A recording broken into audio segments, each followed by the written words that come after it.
Mortgage.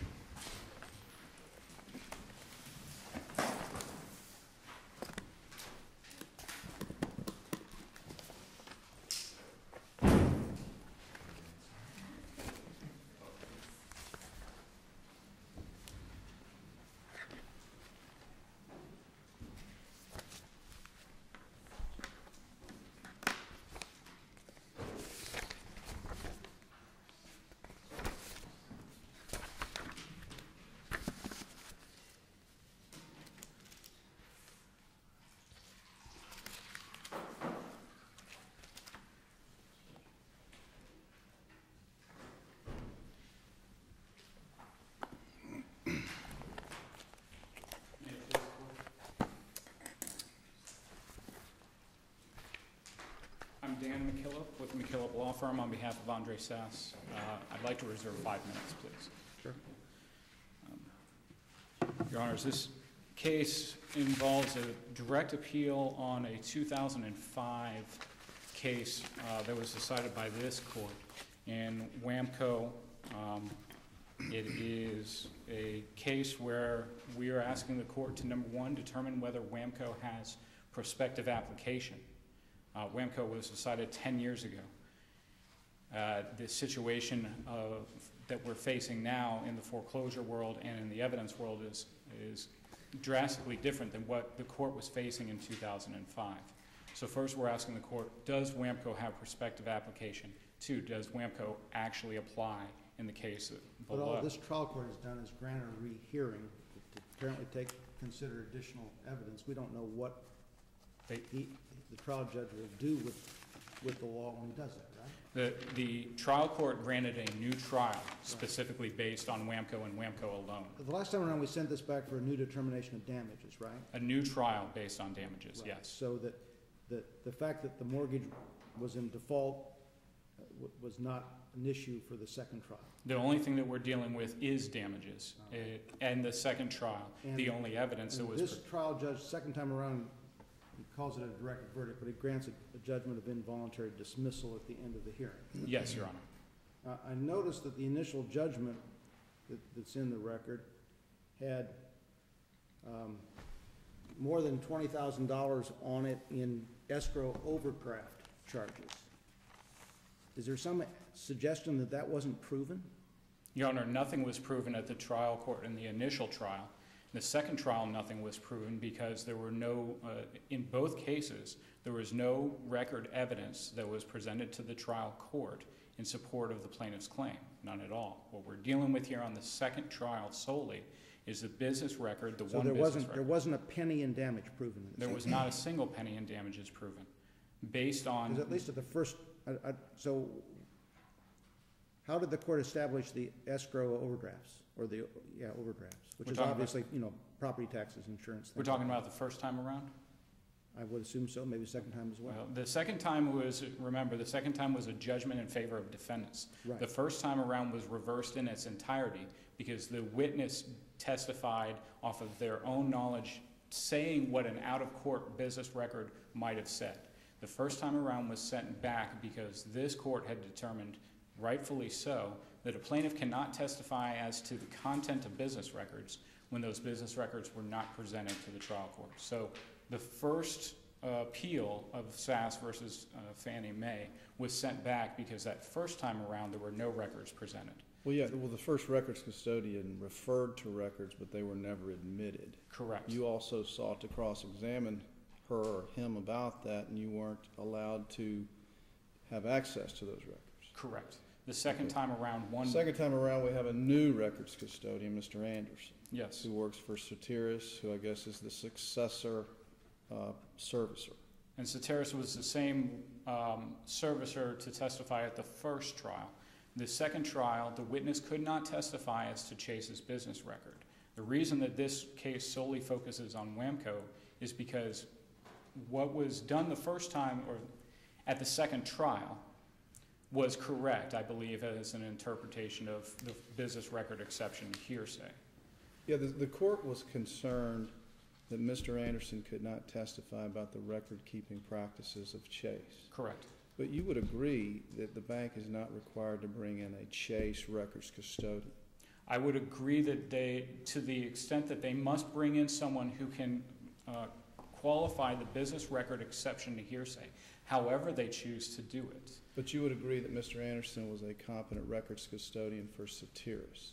That wasn't testified to. I would not say that I could say that based on the record, nor was he presented any of Sataras' business records. There was one business record. Well, he was presented a paper record from Chase. Yes. And I think the distinction you're trying to draw here with Wamco is you've argued that Wamco testified that the record had been incorporated in their system. Not the record, Your Honor. One entry. There is a difference, I believe, and this is a very distinct difference. A record is a piece of paper, right? In Wamco, there was one entry. There was one piece of information. Well, that was a balance from Bank of America. One previous balance but here from we Bank of have America. paper records. Where do you get them? You would agree that the paper records are incorporated into a computer system these days. So there's really, you're trying to make a distinction without a difference, because Mr. Anderson testified that as the successor servicer, that this particular loan had been audited, boarded. He knew about the boarding department. He had even taught a class there. And that this particular loan had gone to every department. He did testify and that this loan had been tested, checked for accuracy, and was found to be accurate because it was never kicked back for repurchase. All of which is irrelevant to the business record. But let me ask you exception. this. If this is indeed a record that Sataras takes in, runs some type of independent audit for veracity and truthfulness, and then accepts the record, and it becomes a Sataras record that they rely on in servicing this loan and in prosecuting the foreclosure, how does that not become a Sataras record then if it's gone through those steps? It was not created by a person at Sataras. He was not Does it created by a have to person. be? Yes, Your Honor. How so? What case says that it has to be created by Sataras for it to be admissible? Israel versus State, to begin with, I believe would say that if you're going to bring in someone to testify, it's the testimony that matters.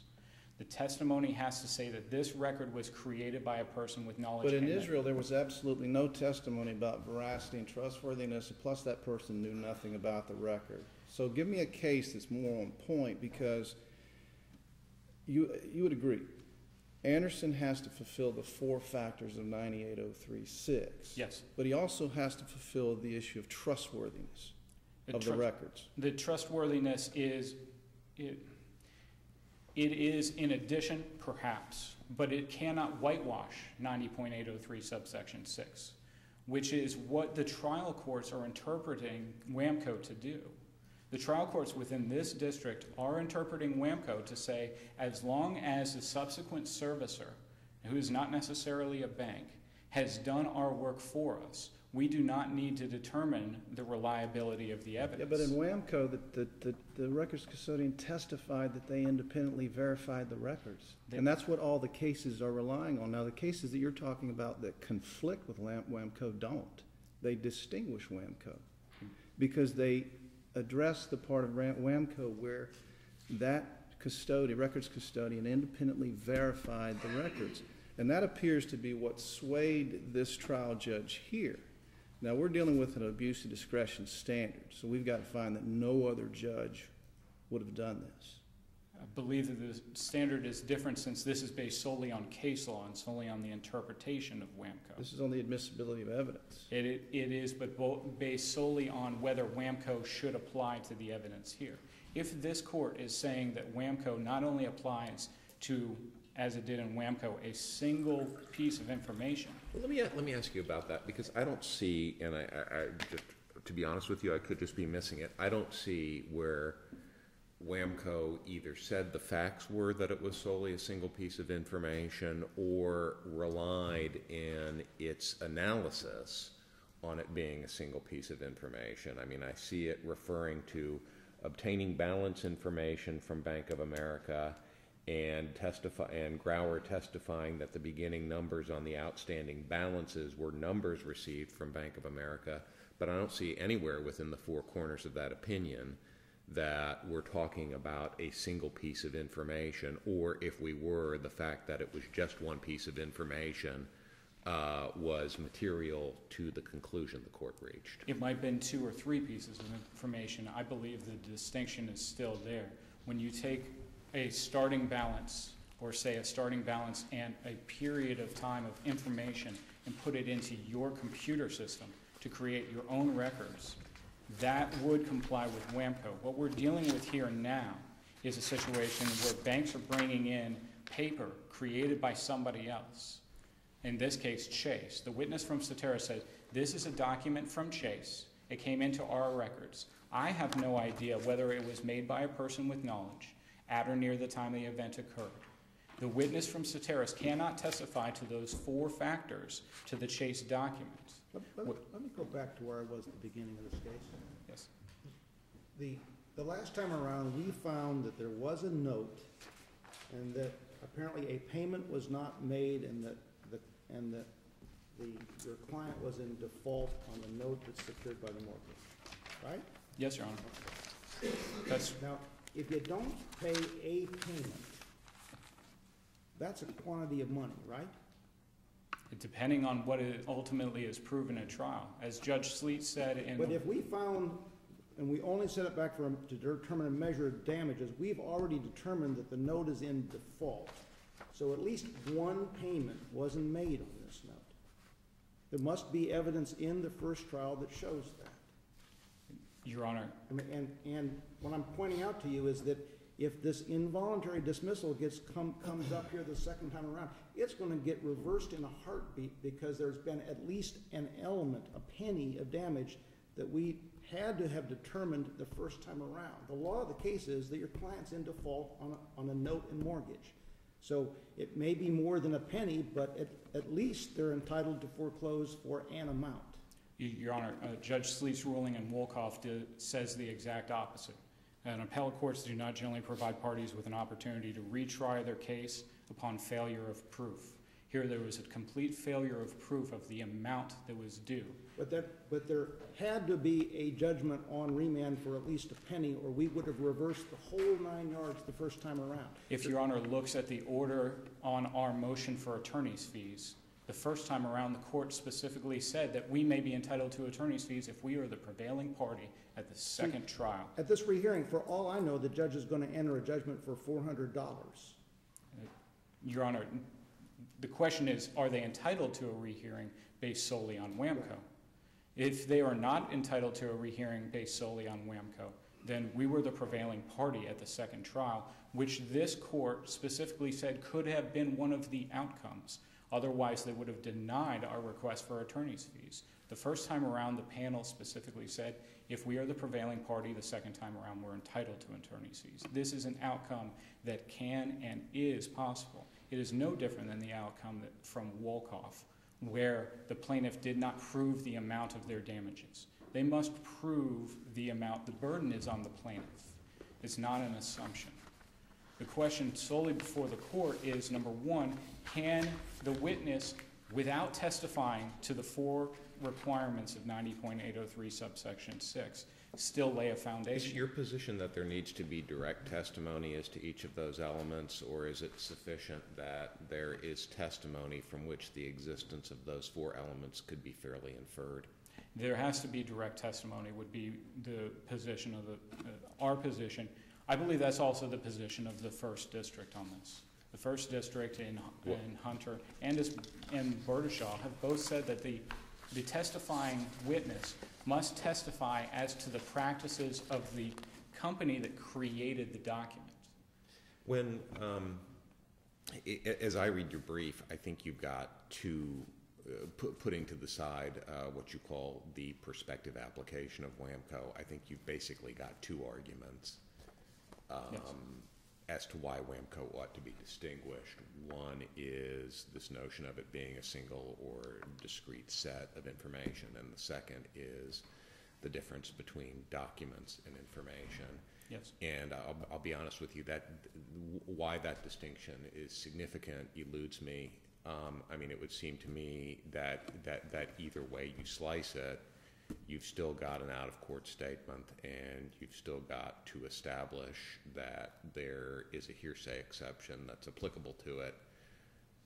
So why isn't Wamco's holding that it was satisfied with respect to information, if not distinguishable on other grounds, sufficient to control the result here? I would state that I put that in because I believe that Wamco should not be good law going forward. That would be my starting position. But I have to go on the court that this is a decision from this panel. But it's a 10-year-old decision from a time when they were really dealing with just a starting balance on a transfer pre-default. So in Wamco, the transfer occurred before any alleged default was occurred. The document was all Wamco's document. What we're dealing with now at the trial court level is that in this district, plaintiffs are using these transfers to whitewash all the information. Plaintiffs are using it to, based on my experience, so that they have a witness come in and testify only to Wamco. They do not testify as to the 4 prongs of the business record exception to hearsay. They do not testify as to whether this Chase document was created at or near the time that the event occurred from a person with knowledge, whether it was a regularly conducted business activity. They are using Wamco to whitewash all of that. And I believe that the first is very clear that in their line of cases that they don't believe that that's appropriate. Well, the first finds Wamco to be good law and also points out what I said earlier was the witness in Wamco verified the payment records like Mr. Anderson did in his testimony, and the Wamco records custodian testified. We put it in our system, as did Mr. Anderson. The files that were delivered to us, we go through the files, check for accuracy, anything that seems out of line, go through the file, reading it to get a good idea of the history of the loan, look at the payment histories, etc., and then make an initial contact with the customer. Yes.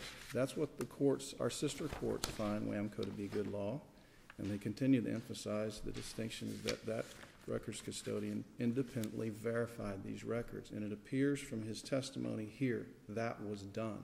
Now, you're arguing that this was a paper record, but the implication from the entire record is once he testifies that this particular loan and this particular payment history was audited and independently verified for accuracy, it then became a Sataras record of which they could rely upon. He also testified that these records were prepared at or at the time of the purchase of the loan or the assumption of the loan, whenever that happened.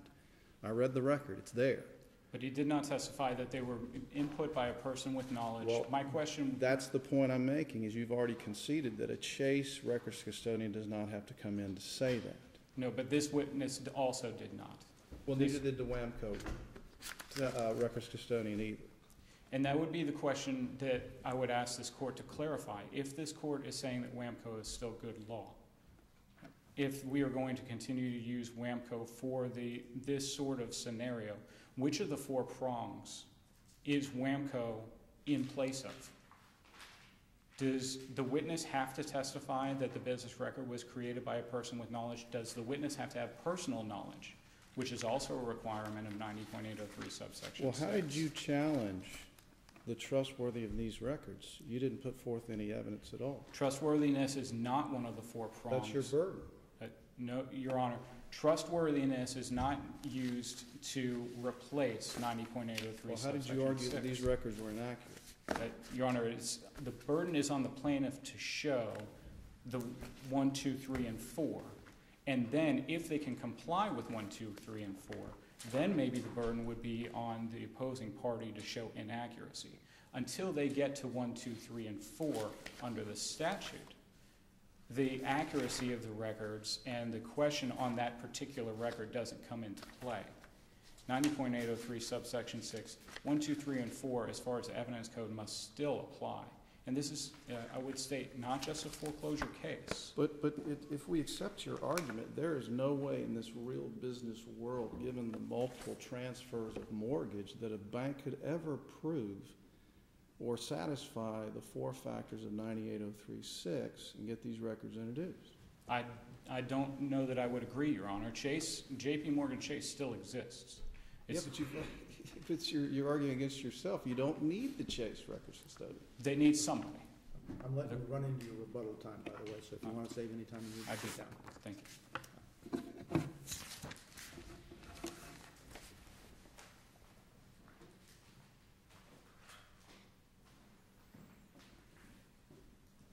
May it please the court, Kim Hopkins for the appellee.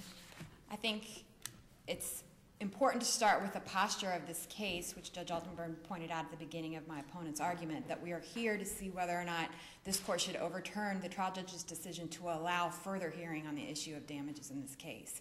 The first SAS appeal resulted in an affirmation by this court of the final judgment. It specifically affirmed the final judgment of foreclosure and remanded for an evidentiary hearing on the amount of damages because there was not sufficient evidence in the record to support the numbers for damages in the first case. It came back to the trial court for that limited purpose, and what ensued is the plaintiff's attorney's multiple attempts to get in the damages records through the Sataras witness, where he was opposing counsel objected at each point as he tried to go through what is required by 9803-6, and the trial court then each instance interrupted the proceedings to express what was his mistaken belief as to what was required in order to admit the records that they were trying to admit through Chase. Because of that, plaintiff's counsel was not able to point by point go through all 4 points of 9803-6, but he tried repeatedly to go around the judge's misunderstanding and explain to him that not only had the accuracy check been done by Sataras of all of the records that were provided by Chase, but that Chase, as the former servicer, as well as Sataras, the current servicer, was required to comply with Fannie Mae's requirements on this with respect to record keeping, not just mortgage industry standards, but the specific requirements of Fannie Mae. And the trial court stopped him every time, saying that that's not what was necessary. And ultimately, the trial judge tells him, you need to bring someone from Chase. And I think this court is aware that that is not the state of the law and what is required to admit these records. And on rehearing, the trial judge, I believe, recognized the error of that interpretation and granted our rehearing, allowing for additional proceedings. So we're not at a place where this court can judge whether or not the evidence that we presented was sufficient to support damages, because the evidence never got in. We didn't get to finish because of the judge's ruling. So what you're really looking at is whether or not the trial court abused his discretion. Well, it sounds like what you're saying is we're not even in a place where the trial judge was able from the record to make a determination of whether the prerequisites of 8036 were satisfied, because plaintiff's counsel kind of kept getting beat to the punch. I mean, is that what you're saying is what should happen? I think it could be interpreted two ways. I think if to go back, obviously you're going to be as thorough as possible and go through all those points. But I agree with Your Honor's previous question about whether it can be inferred from the evidence that was there, from the testimony that was there, whether those requirements were met. He got through the first two prongs, and the witness was able to answer that. He did answer questions about the accuracy check. He answered questions about Fannie Mae, but the judge discounted all of that. Now, I don't think it's necessary that you, in all circumstances, that you would have to ask each of those questions if you can infer it from the evidence. But I think, given the opportunity to have another hearing, you would certainly do that. I think that it's important to note that in the Holt decision, which my opponent relies upon, they actually talk about the alternative method of proving what's required by 98036 as including the kind of testimony that would support that an accuracy check had been done by the current servicer as was done in Wamco, and that's stated in Holt as an alternative to proving the 4 prongs of 98036. So I think arguably you wouldn't necessarily have to go through all those. I think what could be done, what was trying to be done in this case, was to show that the Sataras witness could, in fact, testify to the requirements of 9803.6 with respect to the Sataras records, which, by virtue of the boarding process and the accuracy check, now included the prior servicer's records, Chase's records, and that his testimony would then apply to all the records based upon the requirements of 98036 in addition to the accuracy check and the trustworthiness of the records, and that's what they relied upon in order to have them admitted. So I think here, ultimately what's happening when we're trying to go through this damages is that the trial court kind of goes he strays from what's required. It's very clear that he did not understand that he didn't have to have someone from Chase, that there's no case law that requires that, and that upon reflection and upon review of the Wamco decision, he realized the error of his prior ruling and is going to allow us to go back in order to provide the testimony that is necessary in order to admit the damages. I think that Wamco is obviously still good law from this court. I think that in every case that's cited to this court in either of our briefs, that it's distinguished in facts that result in the exclusion of evidence, not that it's a conflict with Wamco. And we had provided a case to your honors in supplemental authority, the Callaway decision out of the Fourth, which again relies on Wamco and finds this type of testimony that we offer to be sufficient. I would point out that the borrower in that case is trying to seek review in the Florida Supreme Court. My opponent was courteous enough to point that out to me yesterday. The jurisdictional brief has been filed by the borrower in the Callaway decision in the Florida Supreme Court. There has not been a response to that yet, but in reviewing the jurisdictional brief, I can tell your honors that they do not seek conflict with Wamco. They seek conflict with Hunter and some of those other cases. Wamco is not mentioned in their jurisdictional brief. So at this point, Wamco being good law, we would suggest that the trial court was correct in his reconsideration of his prior error and in allowing us to have a retrial on the amount of damages, and that the appellant has not shown any abuse of discretion in that ruling. No further questions? I agree. Mr. McKillop? Before I run out of time, then, our prayer for relief is that, number one, we believe that this case does not comply with Wamco. If the court agrees with us, we'd ask the court to send this back, reverse the order granting new trial, re-enter the order for dismissal. If this court does believe that Wamco not only applies to small bits of information that are incorporated into other records, but whole records that have just been transferred, we'd ask the court to clarify that, because at the trial court level, we need that clarification, and I do believe that brings me back to the question I think I asked earlier, is why does that distinction make a difference? And I thought your answer earlier was kind of, it really doesn't. That's just a flaw that inheres in Wamco, but if it does make a difference, I'd like to hear what you think it is. The difference being, if a witness can testify as to that they are testifying to a record that was created with their company, which is what Wamco was doing. They are testifying based on their own personal knowledge of the record that's in front of them, which is required, and they can testify this was created at or near the time the event occurred with the person with knowledge. When that individual record entry is brought up, they can be examined on it and said, that individual entry we got from Bank of America. I cannot question Sataras based on Chase's business records, because that witness from Sataras clearly here had no personal knowledge. So that makes it a difference. He cannot testify that it was made at or near the time the event occurred. Neither did the custodian in Wamco, right? I mean, he had no personal knowledge of how Bank of America maintained that information.